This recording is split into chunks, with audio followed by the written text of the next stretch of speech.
Buenos días, mi nombre es Juan José Vizcaíno y hoy vamos a hablar de la sentencia de la Corte Suprema del 21 de febrero de 1938, la llamada Corte de Oro, con ponencia del magistrado Arturo Tapias. Bueno, hablemos un poco de los hechos. En este caso, en esta época de 1938, el municipio de Bogotá necesita unos predios en el centro de Bogotá, en Las Aguas, para realizar una labor de higiene en la ciudad, ya que considera que estos predios pues contaminan la ciudad. Entonces contacta a los hermanos Maldonado, que son los dueños de este predio, son varios hermanos, incluso uno es menor de edad y es representado por su padre, para poder comprar esos predios. No llegan a un acuerdo y el distrito los declara de utilidad pública, por lo que decidió utilizar la norma de expropiar, o sea, decir, expropiar esos predios, por lo que instala una demanda ante el juez civil y circuito de Bogotá para poder expropiar los predios. Bueno, en primera instancia básicamente lo que sucede es que se condena a costas por 10.000 pesos, que es lo que va a pagar el municipio a todos los hermanos por todos los predios, 10.000 pesos de la época. Después ambas partes apelan ante el Tribunal Superior de Bogotá, pero es muy importante esto, el municipio de Bogotá desiste de la apelación. Luego en la apelación se confirma la sentencia de primera instancia. Luego de esto, la sentencia llega a la Corte Suprema de Justicia, ya que los hermanos Maldonado aseguran que hay un abuso del derecho por parte del municipio de Bogotá, al haber desistido de sus derechos litigiosos y haberlos afectado al tener que haber continuado con el proceso. Entonces piden una indemnización por el pago de estos, de los costos procesales. Bueno, entonces llega a la Corte y la Corte analiza el caso. Primero la Corte habla de la teoría del abuso del derecho, que es de lo que acusan los hermanos Maldonado al municipio de Bogotá. Entonces empiezan a hablar de que el origen de esta viene de la responsabilidad aquiliana, que es en nuestro sistema germánico continental, y que en Colombia pues, se puede ver la responsabilidad extracontractual en el artículo 2314 del Código Civil. Entonces, hablemos un poco de la responsabilidad aquiliana rápidamente.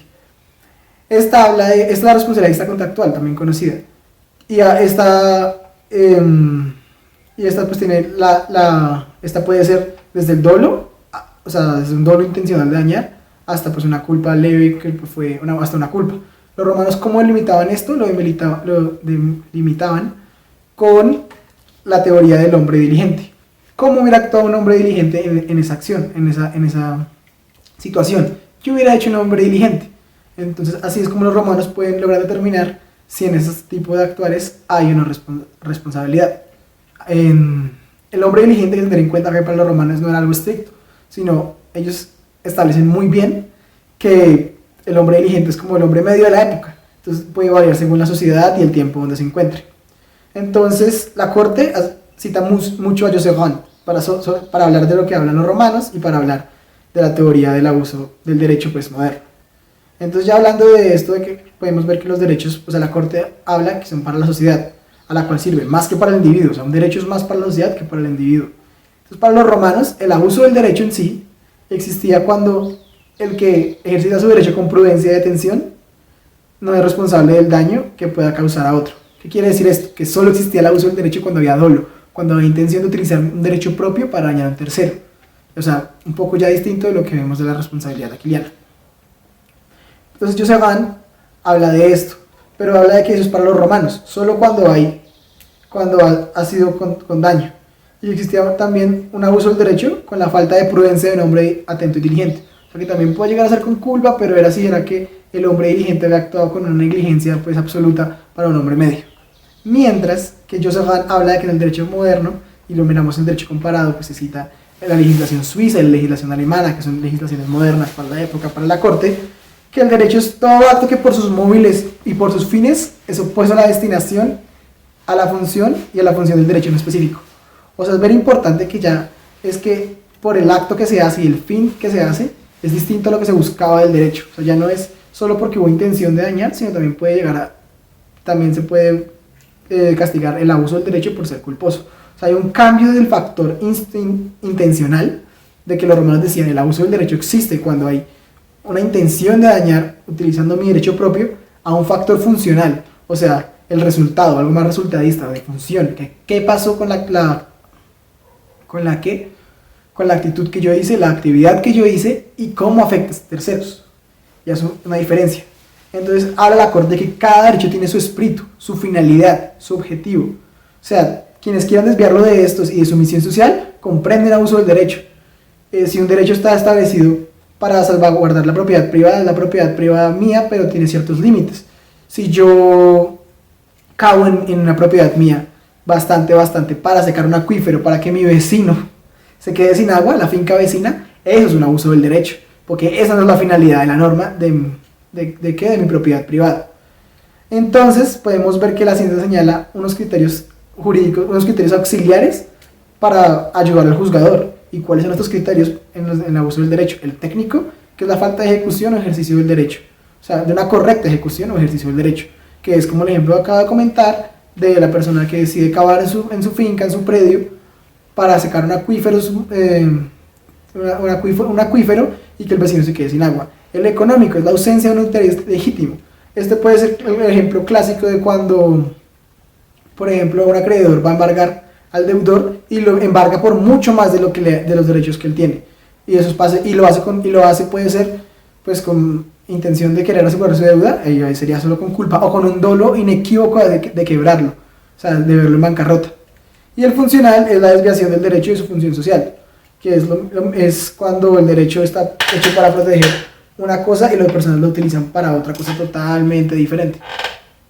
En este caso, pues la Corte insiste mucho de que si se quisiera constatar de un abuso del derecho, tendría que probarse que Bogotá actuó con mala fe, que quería hacerle daño a los hermanos Maldonado, algo pues que es muy difícil de probar y la Corte sostiene que es difícil de probar, pues ya que Bogotá es un municipio, es una persona jurídica y pues cómo se le puede mirar la voluntad a un municipio, a una persona jurídica.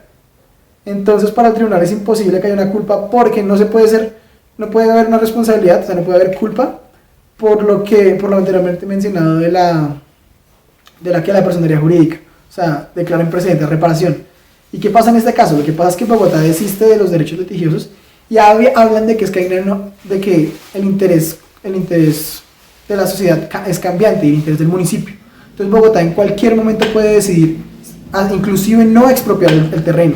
Bogotá puede decidir, este terreno ya no es de interés público, ya no necesitamos, inclusive si hay una sentencia judicial que obliga a un pago para que Bogotá expropie ese terreno, Bogotá puede no ejecutarlo y simplemente decir, ya no necesito este predio, simplemente decir, ya no lo necesito. Entonces, y Bogotá también se dio cuenta